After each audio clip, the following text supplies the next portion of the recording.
Two people, same city, same age, similar jobs, similar salaries. 10 years later, one has savings, investments, and options. The other is still living paycheck to paycheck, wondering where the money goes. Same income, different outcomes. So, what is the difference? Welcome back to Gentle Wisdom. Today, we explore one of the most overlooked truths about money. It is not about how much you earn. It is about how you think. By the end of this video, you will understand the beliefs that quietly keep most people poor and how to start changing them. So, let's get into it. Lesson 1: The hidden beliefs. Most people never examine their beliefs about money. They were given to them by family, by culture, by experience, and they run in the background like invisible software. Some of these beliefs help. Many of them hurt. Consider Aiko. She grew up hearing that money is difficult, that rich people are lucky or dishonest, that wanting money is selfish. These ideas became her beliefs, and her beliefs shaped her behavior. She spent money when she was stressed. She avoided looking at her bank account. She never felt comfortable saving because part of her felt she did not deserve more. Aiko never made a conscious choice to stay poor, but her unconscious beliefs made the choice for her. Morgan Housel writes in The Psychology of Money that financial behavior is driven more by psychology than by knowledge. Most people know they should save. Most people know that small habits compound over time. But knowing is not enough. The beliefs underneath determine the behavior. Wealth begins in the mind, long before it appears in the wallet. Remember this. The most important financial work you can do is not in your bank account.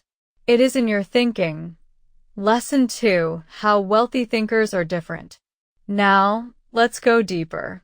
Consider Noah. He did not grow up wealthy, but somewhere along the way, he picked up different beliefs about money. He believed that wealth was learnable, not a matter of luck, but of habits and decisions made over time. He believed that every small saving mattered, not because one small amount makes a difference alone, but because of what it builds over years. He believed that waiting to spend was a form of respect for his future self. These beliefs changed his behavior. He saved automatically before spending. He delayed purchases that felt emotional. He invested small amounts consistently. James Clear writes in Atomic Habits that identity drives behavior. If you see yourself as someone who is bad with money, you will act that way. But if you see yourself as someone who is building wealth slowly and steadily, your actions follow. The shift is not dramatic. It is quiet. It is internal. And it is available to everyone. Wealth begins in the mind, long before it appears in the wallet. Here is what works. Identify one belief about money you hold. Ask yourself, is this true? Or is this something I inherited? Then ask, what would I believe if I were someone who builds wealth slowly? Lesson 3: The same principle in English learning. This exact same pattern appears in English learning. Most learners who struggle have one thing in common. They believe, on some level, that fluency is for other people, that they are not talented enough, that it is too late, that they have tried and failed too many times. These beliefs are not facts. They are stories. And stories can change. The learner who believes, I am someone who improves every day, studies differently, with more consistency, with more patience, with less need to see immediate results.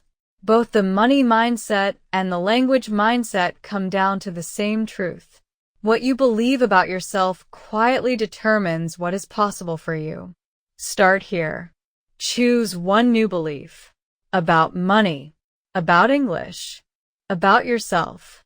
Write it down. Read it every morning, not as a wish, but as an identity you are stepping into. 2 futures. Picture Aiko 10 years from now, if she never examines her beliefs. Her salary has grown, but so has her spending. She is comfortable, but not free. Money is still a source of stress, not security. Now, consider Noah. 10 years later. He never earned dramatically more than Aiko, but his habits and beliefs compounded quietly. He has options now. Not luxury, but freedom. The ability to say no. The ability to choose. Same city. Same time. Different minds. 10 years from now. Which version of you will exist? Wealth begins in the mind, long before it appears in the wallet. Identity upgrade. You are not bad with money. You have been operating on beliefs you never chose. And beliefs can be chosen. They can be updated. They can be replaced with something that serves you better. That process begins with one honest question. What do I believe about money? And is it true? You are already more capable than your old beliefs suggest. You are becoming, rising hope ending. The gap between where you are and where you want to be is not a gap of income. It is a gap of thinking. And thinking can change. Starting today. Starting with one small belief that you examine and replace. Wealth is not reserved for the lucky. It is built by the consistent, the patient, the ones who decide to think differently, one day at a time. You can be one of those people. You already are just by choosing to learn. Every thought you shift today is already shaping tomorrow. If this story stayed with you, a like and subscribe means a lot. And feel free to share your thoughts in the comments. Protect your attention, train your mind, and keep becoming.